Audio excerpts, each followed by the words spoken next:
మాజీ CM YS Jagan ప్రాతినిధ్యం వహిస్తున్న నియోజకవర్గంలో జరిగిన పులివెందుల జెడ్పీటీసీ ఉప ఎన్నిక హై టెన్షన్ మధ్య ముగిసింది. జెడ్పీటీసీ నియోజకవర్గం పరిధిలోని కణంపల్లిలో పోలీసులు స్థానికులకు మధ్య వాగ్వాదం జరిగింది. తమ ఓటు హక్కుని వినియోగించుకోకుండా పోలీసులు అడ్డుకుంటున్నారని గ్రామస్తులు ఆగ్రహం వ్యక్తం చేస్తున్నారు.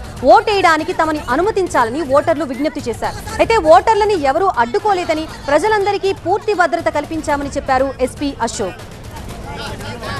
వైసీపీ అభ్యర్థి స్వగ్రామం ఆర్ తుమ్మలపల్లిలో స్వల్ప ఉద్రిక్తత నెలకొంది. తమ ఏజెంట్లని బూత్ కి వెళ్లకుండా అడ్డుకున్నారంటూ పోలీసులతో వైసీపీ వర్గీయులు వాగ్వాదానికి దిగారు. తమ ఏజెంట్లను టీడీపీ నేతలు బెదిరిస్తున్నారని, 1200 ఓట్లు ఉంటే 900 మంది టీడీపీ నేతల్ని గ్రామంలోకి దించారని ఆగ్రహం వ్యక్తం చేశారు వైసీపీ అభ్యర్థి హేమంత్ రెడ్డి.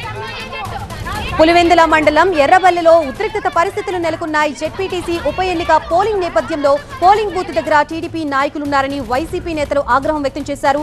ఇరు వర్గాలు పరస్పరం దాడులు చేసుకున్నారు. మరోవైపు రాయలసీమ రేంజ్ డీఐజీ కోయ ప్రవీణ్ పులివెందుల్లో పోలింగ్ జరిగిన గ్రామాల్లో పరిస్థితుల్ని స్వయంగా పర్యవేక్షించారు. పోలింగ్ బూత్లకు వెళ్లి సిబ్బందితో మాట్లాడారు.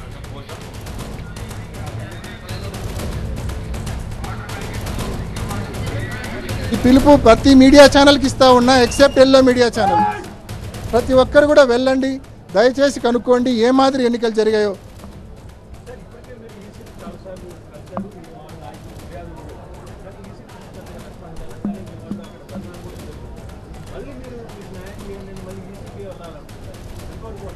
అన్న ఈసీ పరిస్థితి ఎలా ఉందంటే అన్న, ఇప్పుడు దున్నపోతు మీద వర్షం పడితే ఎటువంటి చలనము ఎటువంటి స్పృహ ఉండదు.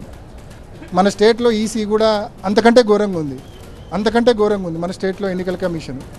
అయినప్పటికీ అదొక స్టాట్యూటరీ బాడీ, దాన్ని మనం అడగక తప్పదు. దాన్ని అడిగిన తర్వాతనే మనం హానరబుల్ హైకోర్టుకు పోవచ్చు. మనం డైరెక్ట్గా హైకోర్టుకు పోయినా కూడా హైకోర్టు మీరు ఎన్నికల కమిషన్ అడిగారా అని చెప్పి మనల్ని అడుగుతుంది. ఈరోజు మనం ఏదైతే ఇప్పుడు మాట్లాడామో ఇవన్నీ కూడా ఎన్నికల కమిషన్కి ఇప్పటికే పంపించాం. ఇదే అంశాలు తీసుకొని న్యాయ పోరాటం కూడా చేయబోతా ఉన్నాం కోర్టుల్లో. Thank you.